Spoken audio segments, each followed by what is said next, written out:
सुप्रभात बच्चों, मैं Tanuja Sinha the Pentecostal assembly school से आप सभी का संस्कृत की कक्षा में स्वागत है। हम सभी संस्कृत भाषा में अभी हम क्रिया शब्दों को सीख रहे हैं। क्रिया शब्दों का निर्माण कैसे होता है। क्रिया शब्द का अर्थ है धातु। धातु समझने में यदि किसी को भी कोई भी परेशानी यदि है तो मुझे आप पूछ सकते हैं। धातु कहते किसे हैं, हमने अब तक क्या क्या पढ़ा है, लट लकार का रूप कैसे बनता है, हम अभी संक्षिप्त में पहले उसको देखते हैं। किसी कार्य के करने या होने को क्रिया कहते हैं, जैसे पढ़ना, खेलना, पीना, देना आदि। संस्कृत में इन क्रियाओं को धातु कहते हैं तथा इनके अलग अलग रूपों को धातु रूप कहते हैं। जैसे पठ धातु का अर्थ है पढ़ना तथा इसके रूप है पठति, पठतः, पठन्ति। किसी धातु के वर्तमान काल को लट लकार कहते हैं। अब हम देखेंगे पठ धातु का लट लकार रूप यानी वर्तमान काल के रूप। इसको हमने तीनों वचनों में लिखा हुआ है और 3 पुरुषों में लिखा हुआ है। 3 पुरुष यानी प्रथम पुरुष, मध्यम पुरुष और उत्तम पुरुष। प्रथम पुरुष मतलब हम जब किसी अन्य के बारे में बात करते हैं यानी वह, वो, ये प्रथम पुरुष होता है। मध्यम पुरुष मतलब हम जब सामने वाले के बारे में बात करते हैं, जैसे तुम पढ़ते हो, तुम कैसे हो, वो होता है मध्यम पुरुष। और उत्तम पुरुष मतलब जब हम खुद के बारे में बात करते हैं तब उसको बोलते हैं उत्तम पुरुष। पठ धातु के वो तीनों पुरुषों में रूप है और 3 वचनों में। पठति मतलब वह पढ़ता है, पठतः वे 2 पढ़ते हैं, पठन्ति वे सब पढ़ते हैं। मध्यम पुरुष पठसि तुम पढ़ते हो, पठतः तुम 2 पढ़ते हो, पठत तुम सब पढ़ते हो। और उत्तम पुरुष है पठामि मैं पढ़ता हूँ, पठावः हम 2 पढ़ते हैं, पठामः हम पढ़ते हैं। इसे देखते हुए मुझे लगता है कि आप सभी धातु परिचय से पूर्णतः परिचित हो गए होंगे और धातु रूप का निर्माण करना आपके लिए बेहद ही सरल हो गया होगा। आज हम पाठ 7 का अभ्यास प्रश्न पत्रों को पूरा करेंगे जो हमारे पुस्तक के 7वां पाठ के अंतिम में दिया गया है, यानी हमारा पृष्ठ संख्या है 70 उसे निकालिए बच्चों, आज का डेट डालिए और हम उसे पूरा करते हैं। जैसे कि हमने पढ़ा धातु किसे कहते हैं, हमने देखा धातु किसे कहते हैं और संस्कृत में धातु रूपों का कैसे निर्माण करते हैं। इस पाठ के बदौलत हमने सिर्फ प्रथम पुरुष के धातु रूपों को जाना है। सबसे पहला प्रश्न हमारा है अभ्यास पेज नंबर 70 और पेंसिल से इसे पूरा करते जाएंगे। क्रिया के मूल रूप को संस्कृत में क्या कहते हैं, क्रिया के मूल रूप को संस्कृत भाषा में क्या कहा जाता है बच्चों, ये हमारा धातु की परिभाषा है। अर्थात क्रिया के मूल रूप को संस्कृत भाषा में धातु कहते हैं। यानी हमारा नंबर 1 में हमारा जो उत्तर आएगा वो है धातु। आप सभी पुस्तक में धातु उसे भरे, खाली स्थानों को भरे और धातु यानी ऑप्शन ख उसको टिक करें।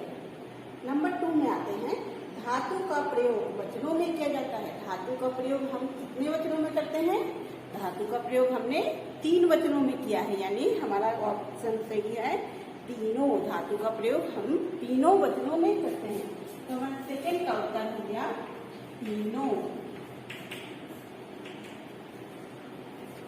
नंबर 3 में आते हैं, पीना के अर्थ में धातु का प्रयोग होता है। हमने पहले भी कहा है कि धातु में जितने भी शब्दार्थ दिए हैं या फिर जितने भी मैंने तुम लोग क्लासरूम में बताया है उन सभी को याद करेंगे कि हमारा किस शब्द का क्या अर्थ है, कि धातु को हम लोग किस नाम से जानते हैं।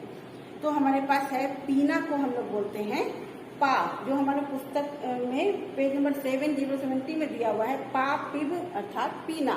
यानी कि हमको कौन सा ऑप्शन सही करना है, पा। पा धातु है, पा एक परिवर्तनीय धातु है, पा हमारा शुद्ध उत्तर होगा और उसका रूप जब चलेगा वो पिब के आधार पर चलेगा। पश्यति का अर्थ है पश्यति। पश्यति बच्चों हमारा कहाँ पर आएगा? पश्यति का मूल धातु है दृश्य। जस्ट पेज नंबर 70 के ऊपर में ही देखेंगे दृश्य का पश्य रूप चलता है, यानी कि दृश्य धातु का पश्यति, पश्यत, पश्यन्ति, इस प्रकार से हम लोग उसका रूप बनाते हैं। तो पश्यति का अर्थ क्या हो गया? और पश्यति हमारा प्रथम पुरुष एक वचन में आ रहा है, जैसे हमने पठति का निर्माण किया था। तो दृश्य का अर्थ है देखना, तो पठति का अर्थ है पढ़ता है, पढ़ती है। तो पश्यति का अर्थ क्या हो गया? पश्यति का अर्थ हो गया देखता है या देखती है। यहाँ पर हमारा ऑप्शन में देखता है लिखा हुआ था, हमें देखता है इसे फिल करना है। अब हम आते हैं नंबर 2 पर। निम्न धातु रूपानाम हिंदी भाषायाम अर्थम लिखत। क्या करना है? निम्नलिखित धातुओं का हिंदी भाषा में अर्थ लिखे। हमें करना क्या है कि प्रत्येक धातु रूप को देखना है वो किस पुरुष और किस वचन में है, और उसके आधार पर हमें अर्थ बनाना है। जैसे भ्रमंती, भ्रमंती का अर्थ क्या हो गया? भ्रम का अर्थ है घूमना, तो भ्रमंती का अर्थ हो गया अनेक घूमते हैं। तो हमें लिखना है अनेक घूमते हैं। ये हमारा बहुवचन का रूप है, यानी हमको रूप में लिखना है अनेक घूमते हैं। अब हम दूसरे पर आते हैं। दूसरा हमारा है रक्षति। रक्षति का अर्थ क्या हो गया बच्चों? रक्ष का अर्थ है रक्षा करना, तो रक्षति का अर्थ क्या बना? एक रक्षा करता है या एक रक्षा करती है। हम लोग लिखेंगे रक्षा करता है। नंबर 3 पे आते हैं पततः। पततः हमारा कहाँ पर आएगा? पततः हमारा आएगा प्रथम पुरुष का द्विवचन, यानी दो। पत का अर्थ है गिरना, दो गिरते हैं। फिर हमारे पास शब्द है कथयंती। कथयंती बहुवचन शब्द है, कथ का अर्थ है कहना, तो हमारा हो गया अनेक, क्योंकि ये बहुवचन है तो ये अनेक को बताएगा, अनेक कहते हैं। फिर हमारे पास है पचती। पच मतलब पकाना, यानी पकाता है या पकाती है। यच्छतः, यच्छ मतलब देना, यानी कि दो देते हैं।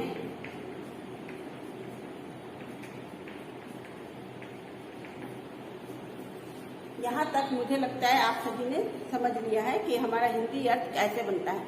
हिंदी अर्थ बनाने के लिए हम लोगों को पुरुष और वचन देखना है और उसके आधार पर हिंदी अर्थों को बैठाना है। नंबर 3 में आ रहे हैं। नंबर 3 में दिया हुआ है क्रियाया प्रयोगम कृत्वा मंजूषाम पूर्यत, यानी क्रिया का प्रयोग करके मंजूषा को पूरा करें। इसे भरने के लिए हमें क्या करना है? सबसे पहले हमें कर्ता देखना है। कर्ता हमारा कौन कौन सा दिया हुआ है? बालिका और बालिका, दो कर्ता दिया हुआ है। दोनों कर्ता हमारा किस वचन के लिए है? ये दोनों कर्ता है बहुवचन के लिए। और हम यहाँ पढ़ चुके हैं कि क्रिया का रूप लिंग के आधार पर कोई परिवर्तन नहीं होता है, यानी हम किसी भी लिंग के आधार पर कोई भी क्रिया को भर सकते हैं। हमें देखना है कि बालिका बालिका क्योंकि बहुवचन शब्द है, तो हम कोई भी क्रिया, कोई भी धातु का बहुवचन का रूप को यहाँ लिख सकते हैं। जैसे कि यहाँ पर एक शब्द दिया हुआ है क्रीडंती, इसके आधार पर हम लोग लिख सकते हैं बालिका बालिका, पठंती, खेलंती, यानी अनेक बालक, अनेक लड़कियां खेल रही हैं। धावंती, इसी धातु रूप को लिखेंगे, लेकिन हम लोग लिखेंगे उसका बहुवचन का रूप। धावंती, वदंती, लिखंती,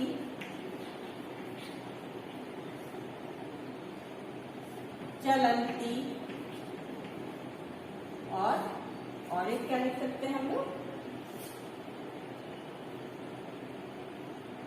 पठंती, लिखंती, खेलंती, वदंती, खादंती, खा रहे हैं। इस प्रकार से ये आपके ऊपर है कि आप किस धातु का प्रयोग करेंगे, उसे प्रथम पुरुष के बहुवचन के रूप में बनाकर लिखना है। यानी किसी भी धातु को आप लोग लिख सकते हैं, जरूरी नहीं है कि मैंने जो जो धातु लिखा है आप भी वही लिखेंगे, लेकिन लिखना कौन सा है, प्रथम पुरुष बहुवचन, यानी प्रत्येक धातु में अंति का प्रयोग करके लिखना है। नंबर 4 में आते हैं। नंबर 4 में हमारा दिया हुआ है निम्नलिखित धातु नाम तेसाम अर्थे सा मिलनम पुरुष, यानी निम्नलिखित धातुओं का उनके अर्थों के साथ मिलान करना है। किताब में हम लोग उसको नंबर लाइनिंग कर सकते हैं या फिर लाइन ड्रॉ करके कर सकते हैं। नम का अर्थ दिया हुआ है नमस्कार करना। नम तो हमारे पास है, इसका उत्तर लिखा हुआ नमस्कार करना। इसे बच्चों अच्छे से याद कर लोगे। खेल का अर्थ है खेलना। नृत्य, नृत्य का अर्थ है नाचना। त्री का अर्थ है तैरना। वध, वध का अर्थ है बोलना। धाव, धाव का अर्थ है दौड़ना। इस प्रकार से धातु का अर्थ लिखने हमारा परीक्षा में भी आएगा। तो सभी धातुओं को आप सभी से आग्रह है कि आप सभी इसे लर्न कर लेंगे, उसे अच्छे से याद कर लेंगे। अब हमारे पास प्रश्न है, चित्राणि दृष्ट्वा उचितम धातु रूपम लिखम। क्या करना है बच्चों, चित्रों को देखकर उचित धातु रूप लिखना है। यानी चित्र को देखना है वो किस वचन में करता है, उसी वचन में धातु रूप लिखना है। क्योंकि ये सारे चित्र संज्ञा पदों का है, तो ये सब हमारा प्रथम पुरुष के क्रिया के द्वारा बनेगा। यानी प्रथम पुरुष का धातु रूप लिखना है। यानी एक वचन में क्या जोड़ेंगे, एक वचन में हम अति प्रत्यय लगाएंगे। द्विवचन यानी दो जहाँ पर कोई कार्य कर रहे हैं वहां पर अतः, और दो से अधिक जहाँ पर कोई कार्य कर रहे हैं वहां पर हम लोग अंति जोड़ेंगे। जैसे पहले चित्र में दिया हुआ है 3 महिलाएं पका रही हैं। 3 है यानी ये 2 से अधिक है, तो हम लोग किस वचन में आए, बहुवचन, और हमारा शब्द बना पचंती। उसी प्रकार से दूसरा जो है, इसमें 2 बालक दौड़ रहे हैं।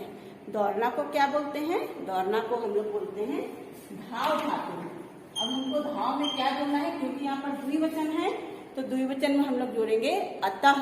अतः जोड़ने के लिए अ जोड़े तो हलन घटा और तः धावतः, यानी बालव धावतः, बालकौ धावतः। नंबर 3 में है, एक लड़की गा रही है। गाना को हम लोग क्या बोलते हैं, गय। गय का लेकिन रूप क्या चलता है, गय का रूप चलता है गाय। यानी हमको यहाँ पर गाय से शब्द बनाना है। गाय तो हमारा शब्द हो गया एक वचन में, तो हम लोग उसमें अति जोड़कर गायत्री शब्द बनाएंगे। गायत्री का अर्थ हो गया एक लड़की गा रही है। नंबर 4 में एक बालक खेल रहा है। यानी खेल या क्रीड, हम 2 शब्दों को यूज कर सकते हैं। खेल में भी एक वचन में अति जोड़े तो खेलती बना, या क्रीड धातु में अति जोड़कर हम लोग क्रीडती का निर्माण करते हैं। दोनों का अर्थ है एक बालक खेल रहा है। अब हम आते हैं क्रियाकलापों में। आपका मित्र अमन क्या क्या क्रियाएं कर रहा है, चित्र देखिए और लिखिए। इसको हमें वाक्य के द्वारा बताना है। जैसे कि पहला में अमन क्या कर रहा है बच्चा, अमन बच्चे जो कर रहा है, अमन पढ़ रहा है। यानी कि अमन एक वचन हो गया, और पढ़ रहा है पठ धातु यूज करेंगे और अति जोड़कर पठती बना। इसके बाद अमन क्या कर रहा है, अमन खा रहा है। तो हमारे पास एक वचन है तो अमना ही हो गया, और खाना को खाद बोलते हैं, खाद में अति जोड़कर खादती बनाए, अमना खादती। नंबर 3 में अमन बोल रहा है, तो हम लोग क्या लिख सकते हैं, अमना, इसका कार्य है बोलना यानी वदती। फिर हमारा नंबर 4 में है, अमन क्या कर रहा है, अमन खेल रहा है। तो हमारे पास क्या शब्द बना, अमना खेलती। प्रत्येक वाक्य लिखने के बाद हम लोग उसको पूर्ण विराम देंगे। इसे हम लोग किताब में ही पूरा करेंगे। अब हम आते हैं स्वमूल्यांकनम पर। स्वमूल्यांकनम यानी सेल्फ असेसमेंट, पेज नंबर है 73। इसमें दिया हुआ है रिक्त स्थानों की पूर्ति कीजिए। दा, यच, एक वचन, द्विवचन और बहुवचन, इसको हम लोग कैसे फिल करेंगे। हमारे पास शब्द दिया हुआ है, कुछ धातु दिया हुआ है और उसका रूप हमें लिखना है। जैसे दिया हुआ है निम्न स्थानों को पूर्ति कीजिए, यानी निम्न स्थानों को भरे। इसमें हमारे पास कुछ धातु का नाम दिया हुआ है और उसको एक वचन, द्विवचन, बहुवचन में फिल करना है। और इसको फिल करने के लिए हम लोग पहले नियम जो हम लोग सीखे थे, यानी क्योंकि ये प्रथम पुरुष में फिल करना है तो एक वचन में हम लोग जोड़ेंगे मूल धातु में अति, द्विवचन में जोड़ेंगे धातु प्लस अतः, और बहुवचन में जोड़ेंगे धातु धातु प्लस अंति। इस प्रकार इसको जोड़कर हम लोग इसका रूप बनाएंगे। जैसे दिया हुआ है दा, यच धातु चलेगा, यानी हमको क्या लिखना है, यच में अति जोड़ना है। तो यच में क्योंकि यहाँ पर हलंत है और अ जोड़ेंगे तो यहाँ हलंत हटेगा और ती जोड़ेंगे, यक्षति का अर्थ हो गया देता है या देती है। द्विवचन में धातु प्लस अतः करेंगे तो हमारा रूप बनेगा यक्ष, छ हलंत में अ जोड़ दिए हलंत हटा, तह यक्षतः यानी दो देते हैं। और बहुवचन में यक्षन्ति यानी अनेक देते हैं। यक्ष में अंत जोड़कर यक्षन्ति शब्द का निर्माण किया गया। नंबर 2 में है पा, पा का हमारा पिब चलता है तो रूप क्या बना, पिबती, पिबतः और पिबंती। इसी प्रकार से पठ है तो बनेगा पठती, पठतः, पठन्ति यानी एक पढ़ता है, दो पढ़ते हैं, अनेक पढ़ते हैं। चल, चल का रूप बनेगा चलती, चलतः और चलंती। बस इसी रूप को, इसी को सभी में ऐड करते जाना है। मैंने दो और धातु लिखा है, जैसे गम का गच चलेगा तो हमारा रूप बनेगा गच्छति। इसे आप लोगों को नहीं लिखना है, बस सीखने के लिए बता रही हूँ। गच्छति, गच्छतः, गच्छन्ति। अर्थ क्या बना, एक जाता है, दो जाते हैं, अनेक जाते हैं। और है वध, यानी वध का रूप बनेगा वदती, वदतः, वदन्ति। यानी एक बोलता है, दो बोलते हैं, अनेक बोलते हैं। इस प्रकार से हम लोग इसको पूरा करेंगे। आशा करती हूँ धातु रूप, धातु परिचय इस पाठ को आप लोग बहुत अच्छे से समझ गए होंगे और अब हम वाक्यों में प्रयोग करने के लिए पूर्णतः तैयार हैं। धन्यवाद।